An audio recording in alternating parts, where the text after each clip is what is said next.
Senator Lindsey Graham, South Carolina Republican, on Tuesday unveiled legislation that would impose sanctions on China for failing to cooperate with ongoing inquiries into the origins of the coronavirus outbreak. China has come under fire by Republicans in Washington, including President Trump, who say Beijing waited to report critical details about the start of the novel coronavirus, which emerged in Wuhan, China last November. "I'm convinced that without Chinese Communist Party deception the virus would not be here in the United States," Mr. Graham, a member of the Senate Foreign Relations Committee, said in a statement. He called the measure a hard-hitting piece of legislation, and said lawmakers must determine how the virus came about and take steps, like closing the wet markets, to ensure it never happens again. The WHO has pushed back on U.S. frustration and last month called on critics to please quarantine politicizing COVID.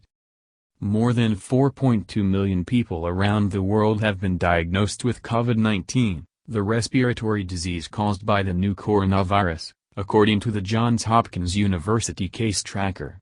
289,349 people have died from the virus and over 1.4 million have recovered. The bill demands that China close all operating wet markets that pose a risk to expose humans to health risks, provide a full and complete accounting of any COVID-19 investigations, and release all pro-democracy advocates in Hong Kong, within 60 days of the measure's passage.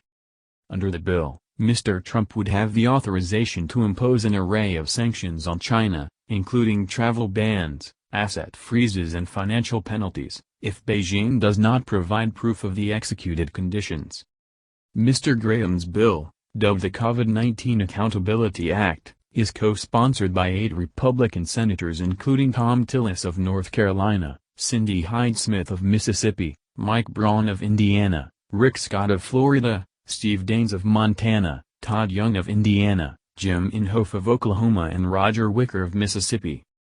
The Chinese Communist Party must be held accountable for the detrimental role they played in this pandemic, Mr. Inhofe said in a statement. "America is strong and we will come out of this crisis, but China must be forced to face the facts and take accountability for their actions."